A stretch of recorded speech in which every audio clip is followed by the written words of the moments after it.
Okay, everybody, this is your review for your test tomorrow, periodic table test tomorrow. Excuse the cough, got a little bit of chest cold. Okay, here we go. We're looking at this thing, and we're going to be labeling A and B in the wave diagram. Going at it. A is the amplitude. Okay, that's the height of the wave right here to there. But the amplitude is also this part here, the depth of the wave. So it's not just the height of the wave, it's also the depth of the wave. B is the wavelength, okay? And the wavelength can be trough to trough or can be crest to crest. And so that right there is a trough. That right there is a crest, okay? And so you should have that covered. Labeling the areas of largest wavelength and lowest frequency. Okay, largest wavelength is going to be over here, okay? That's your largest wavelength, and I'm going to abbreviate that like that. That's what wavelength. It's also the lowest frequency because of the how far the waves are spread apart, okay? So down on this side, we have the smallest wavelength, and the highest frequency. Let me erase that, make it a little bit nicer. Highest frequency. And there you are. Which also means that is the highest energy. Okay? Because of that. And on this side over here, we're going to have the lowest energy.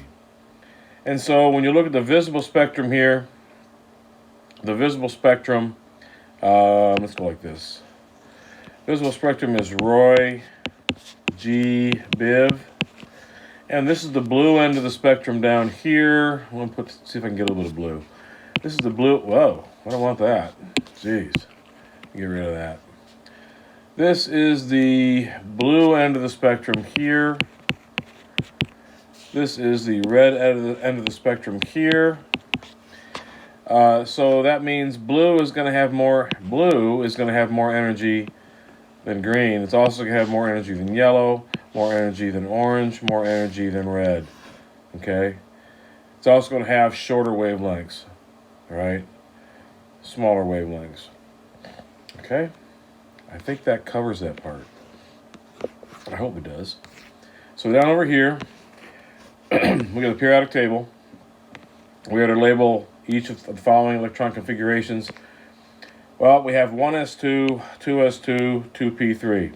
All I really need to do is look at the last little part and to find out what that element is.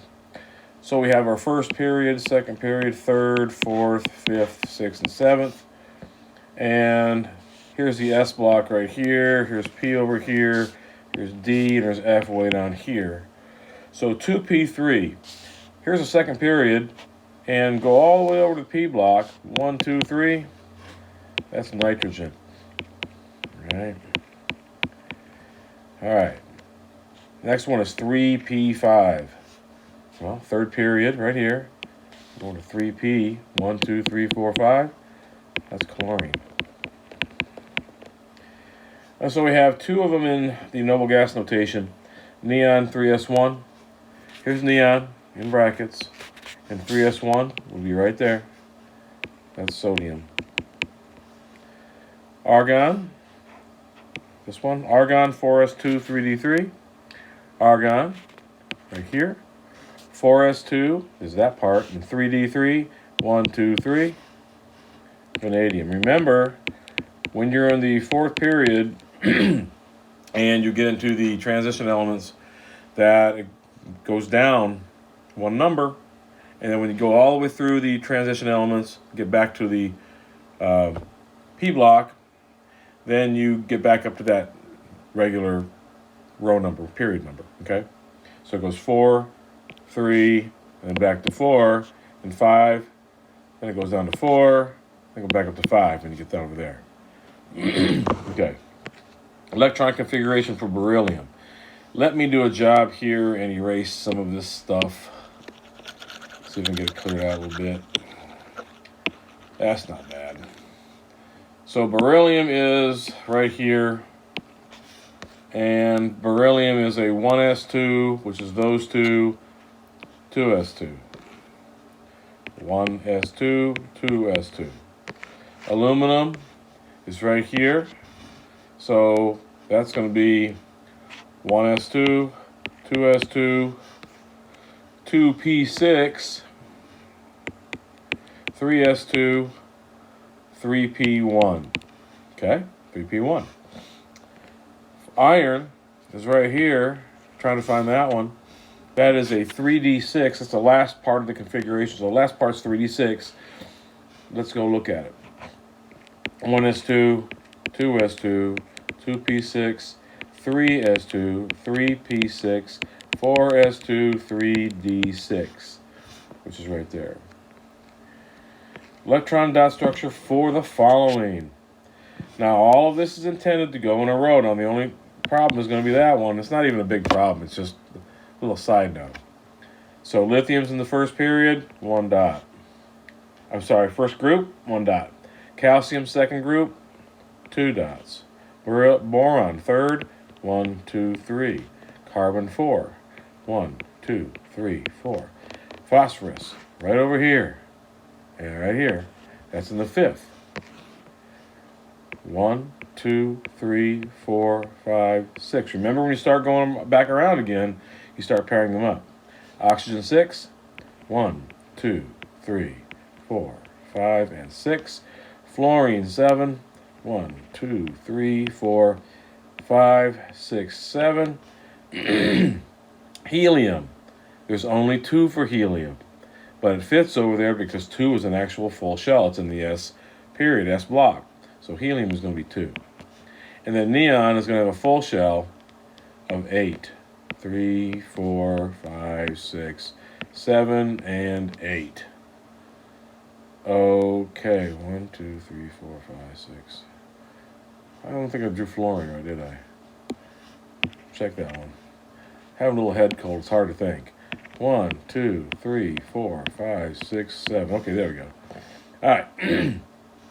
Elements of the same group in the periodic table have the same number of valence, electrons, and similar properties. Okay, properties. And here we go again, the periodic table. So I'm just draw arrows here. Alkaline metals are right here. Alkaline earth metals, right there in the second group. Transition metals are going to be right in here. Halogens, way over here. And noble gases in the 8th right there.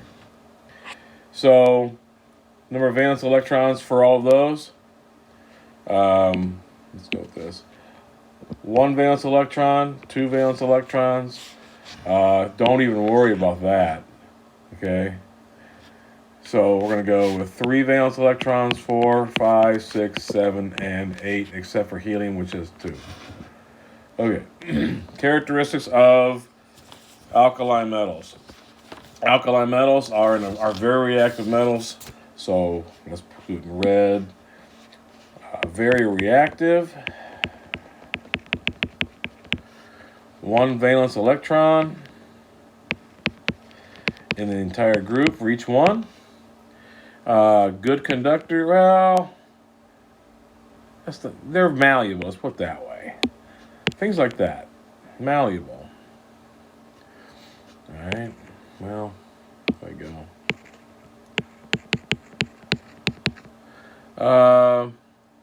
There we go. Alkaline earth metals are shiny. Oh, by the way, these are shiny too.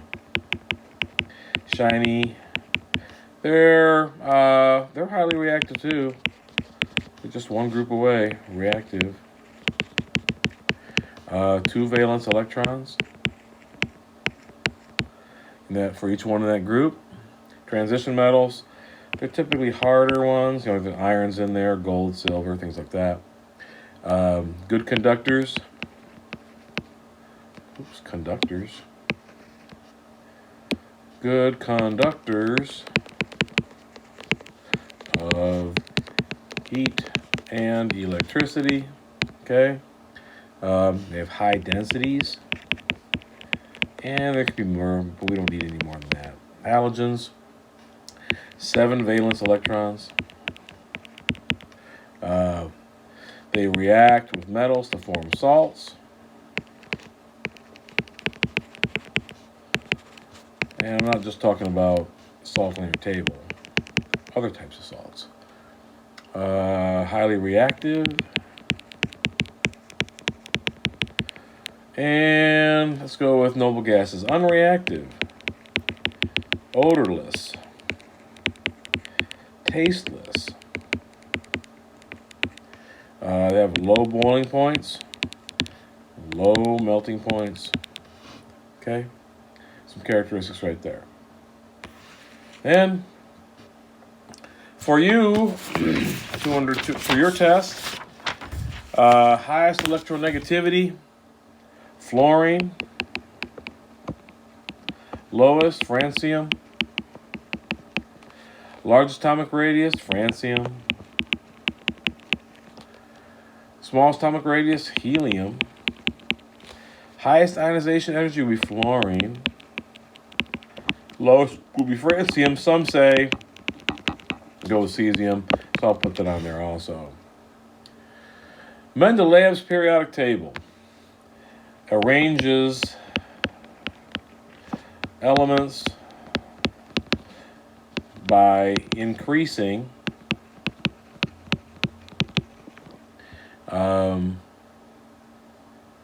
atomic mass, weight.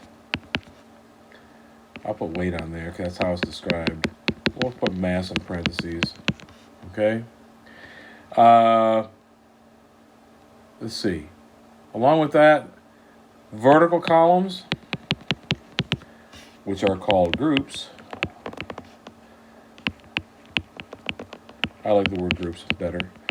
Have similar. That's crazy how I spelled that. It's ridiculous. Similar properties. Now, the one main thing about Moseley's periodic table is that they're arranged by increasing atomic number. And the one that we use today, Mr. Mendeleev. Okay? And that covers your test, really. 25 questions, guys, multiple choice. Please study this material. Make sure you have your reference sheets tomorrow. Reference sheets. Get some good sleep. Test tomorrow. And have a good night.